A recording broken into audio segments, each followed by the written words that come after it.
दोस्तों आदाब अर्ज़ है, मैं अनीस अहमद खान हिंद वॉइस से आपसे मुखातिब हूँ। मेरे साथ है मोहम्मद अहमद काज़मी साहब। मैं जैसा कहता हूँ कि इनका चैनल है मीडिया स्टार वर्ल्ड, उसको आप लोग देखिए, ज़रूर देखिए, बड़ा मशहूर चैनल है। और आपको इस्लामिक वर्ल्ड की बड़ी कहना चाहिए कि इम्पार्शल न्यूज़ वो मिलेगी, आपको समझने में आसानी रहेगी क्या चल रहा है इस्लामिक कंट्रीज़ में, जो खबरें आती नहीं अखबारों में। आपको बहुत बहुत खैर मकदम है काज़मी साहब, शुक्रिया हिंद वॉइस में। काज़मी साहब, अभी एक चीज़ हुई है कि सऊदी अरब ने दो बड़ी घटनाएं मैं मानता हूँ। एक तो खाना काबा को खोला गया, दूसरा उन्होंने सऊदी अरब के जो सुप्रीम पावर है वहाँ पे उन्होंने ये बयान दिया है, अपने जो व्यापार मंडल है वहाँ पे जिसको कहते हैं, उससे कहा कि आप टर्की के साथ संबंध ख़त्म कर दीजिए हर किस्म के। जबकि WTO है जो वर्ल्ड ट्रेड ऑर्गेनाइजेशन, वो इस बात पे राज़ी नहीं है। और टर्की के साथ आप जानते हैं कि सऊदी अरब के बड़े इकोनॉमिक बड़े अच्छे ताल्लुकात हैं, टूरिज़्म का भी है। करीब 3000 से ज़्यादा फैक्ट्रियाँ काम कर रही हैं सऊदी अरब की वहाँ पे। तो ये जो दिया है, ये तो इसकी वजह क्या है जो सऊदी अरब ने फरमान किया कि इनसे आप ना करें, क्योंकि तुर्की तो सऊदी अरब के खिलाफ बोलते ही रहता है, हरदम बोलता है, या फिर ये लड़ाई इस्लामिक वर्ल्ड की लीडरशिप की है? जी जी जी, देखिए, आपने चूँकि सवाल के एक छोटे से हिस्से में एक बात कही खाना काबा के खुलने की, इसमें थोड़ा सा मैं बता दूं शुरू में, तो फिर आएंगे हम उस पर, तुर्की और सऊदी अरब के मामले पर। कुछ साल पहले एक खबर आई थी जिसमें बताया गया था कि हज के दौरान सिक्योरिटी का सारा इंतज़ाम इजरायली कंपनियों के पास है। यानी आजकल सिक्योरिटी का इंतजाम वो नहीं है कि जो बॉडीगार्ड खड़ा हो जाए, नहीं नजर आएगा, इलेक्ट्रॉनिक वो इलेक्ट्रॉनिक सर्विलेंस होती है, डेटा एक्सचेंज होते हैं, इंफॉर्मेशन एक्सचेंज होती है।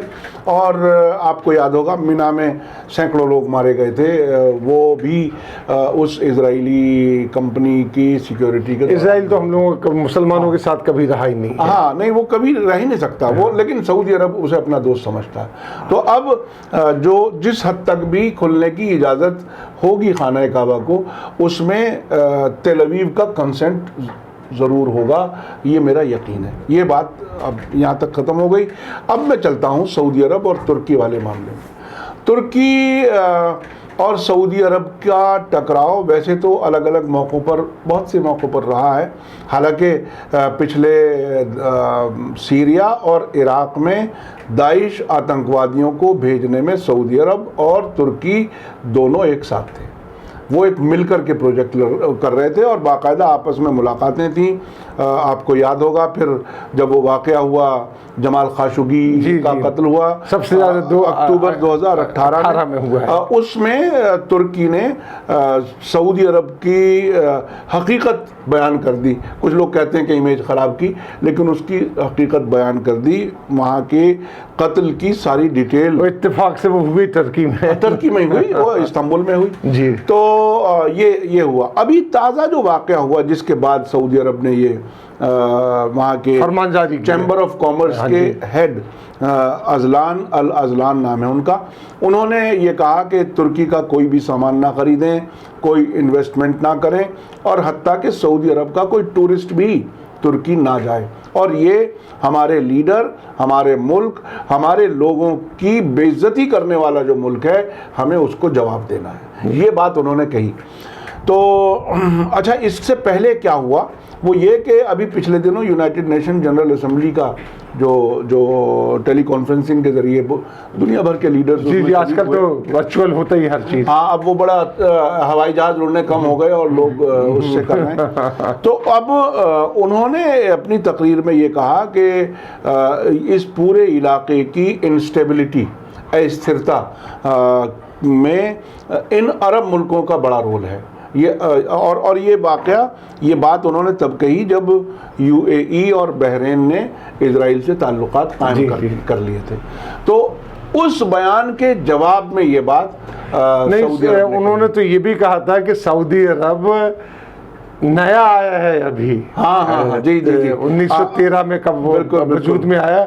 हम लोग बहुत पुराने बहुत इस्लाम का झंडा लिए हुए जी, हैं, जी, जी, हाँ। वो तो अभी आए हाँ, और वो जा भी सकते हैं, वो जा भी अब तो- सकते हैं।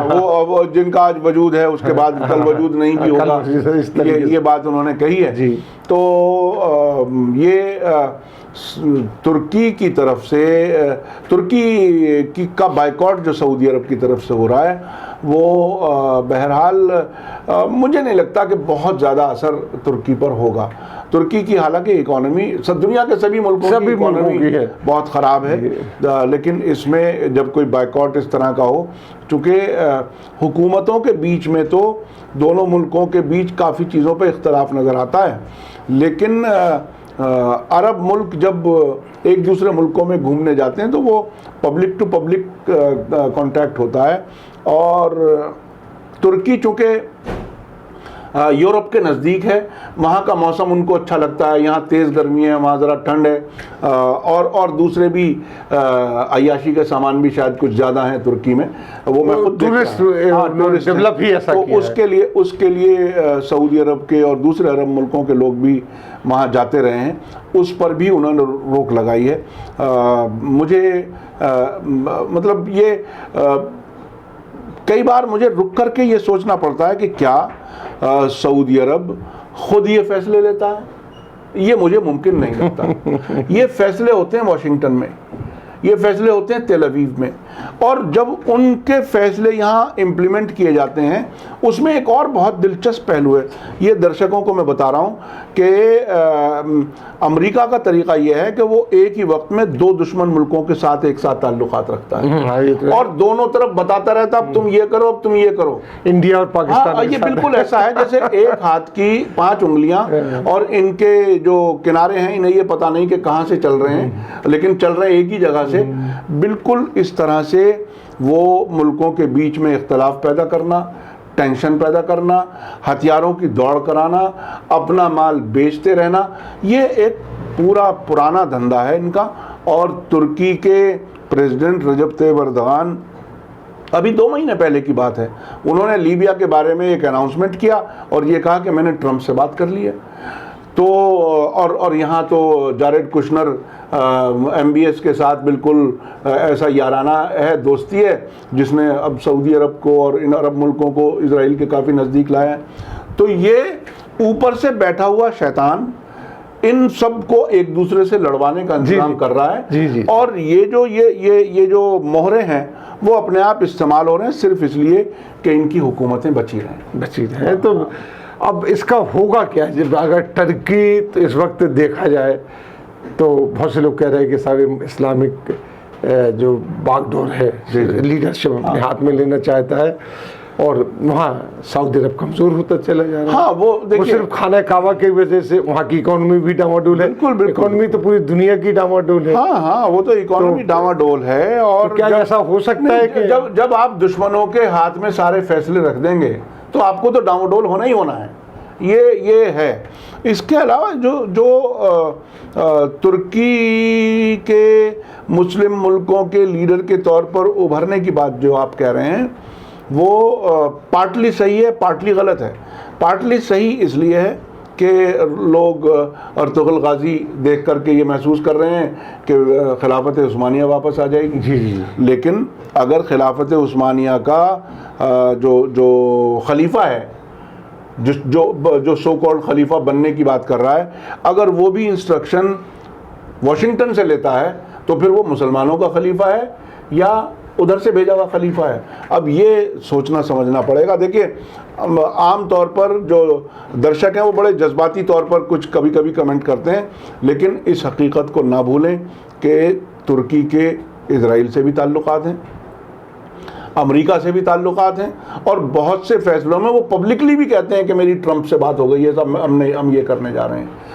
लीबिया के मामले में 2 लीडर्स ने जो एक दूसरे के खिलाफ खड़े हैं इस इलाके में, तुर्की के रजब तैयब एर्दोगान और मिस्र के अब्दुल फत्ताह अल सीसी, दोनों ने 15 दिन के अंदर अंदर ये कहा कि हमने ट्रंप से बात कर ली है, और दोनों लीबिया में एक दूसरे के आमने सामने लड़ रहे हैं।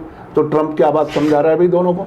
भाई- तो ये असल में ये गहराई समझने की बात है। अमेरिका को समझने के लिए भारत पाकिस्तान देख लीजिए। हाँ हाँ, वो पाकिस्तान पे भी हाथ रखता है, भारत पे भी हाथ बिल्कुल, रखता है। बिल्कुल, बिल्कुल, यहाँ भी सप्लाई कर रहा है, वहाँ भी सप्लाई कर रहा है, हथियार सप्लाई अरे कर रहा साहब, है। चीन और भारत के बीच में जो टेंशन हुई, खबरें आ रही कि अमेरिका से हम हथियार ला रहे हैं, रूस से भी हथियार ला रहे हैं, अमेरिका से भी हथियार ला रहे हैं, धड़ाधड़ हथियार आ रहा और है। वहां 1 इंच जमीन वापस नहीं ली जा रही नहीं ग्राउंड पे। देखिए, ये है सबसे अहम बात। अरबों रुपया हमारे आपके टैक्स का हथियारों के खरीदने में जा रहा है। रफाइल का रिहर्सल दिखा करके आज अखबारों में आपने देखा होगा, तस्वीरें आ गई, लेकिन वो चीन को कहाँ 1 इंच भी वापस कर पाए, ये अगर हकीकत सरकार बता दे तो मेरे ख्याल से पूरे देश पर ये एहसान हो। तो आपने जैसे कहा कि ये हो, ये वही जो अमेरिका रची राखा, बिल्कुल। ये जो हिंदी में करते हाँ। हैं कि वही होगा जो आजकल और हो भी रहा है। हाँ, वहाँ इलेक्शन चल रहे हैं ट्रम्प के, लेकिन उनकी पॉलिसीज में कोई असर ना, फेर बदल नहीं, वो वैसी चल नहीं, वो देखिए वहाँ हथियार कोई- वैसी पे करेंगे। नहीं, कोई दूसरा भी प्रेसिडेंट आएगा, सरकार वही काम करेगी सरकार जिसमें उसको फायदा है। पूरी दुनिया में लुटेरों का काम है, जो एक जमाने में बड़े लुटेरे हुआ करते थे। हमें जैसे ब्रिटिश को कहते हाँ थे, हाँ, बिल्कुल बिल्कुल। ब्रिटिश को कहते थे। चलिए, बहुत बहुत शुक्रिया काजमी साहब आपका इस बात पे। मैं आखिर में एक चीज बताऊं, जी जी जी दिलचस्प। जी जी। अमेरिका जब मैं गया तो एक साहब ने मुझसे पूछा, शिकागो में, हिंदुस्तानी ने, अरे साहब अमेरिका आपको कैसा लगा? तो मैंने कहा ठीक है, अच्छा है। मतलब वो तारीफ सुनना चाह रहे थे। तो मैंने उनसे कहा कि भाई देखिए, आपकी मुल्क की तारीख 150 साल पुरानी मुश्किल से, तो आपकी ज़मीन तो है कुंवारी, यानी बच्चे ही पैदा होंगे और आपका जो हुक्मरान है वो इंटरनेशनल डाकू है, तो तुम्हें किस चीज़ की कमी रहेगी? तो वो जब पूरी दुनिया से लूट करके अपने मुल्क में भरेंगे, अमेरिका फर्स्ट का नारा लगाएंगे, बाकी जाए सब भाड़ में, तो दूसरे मुल्कों का यही हाल होगा, चाहे वो भारत पाकिस्तान हो, चाहे अजरबैजान आर्मीनिया हो, चाहे तुर्की और सऊदी अरब हो, यही तमाशा चलता रहेगा। हुक्मरानों को ये समझने की ज़रूरत है कि हमें अपने लोगों की भलाई करनी है या उस बड़े शैतान का पेट भरना है। ये बात है। बहुत बहुत शुक्रिया आपका। इसी के साथ चलते हैं फिर वापस अपने स्टूडियो की तरफ। अगले में फिर हाजिर होंगे, तब तक के लिए दीजिए हमें इजाज़त।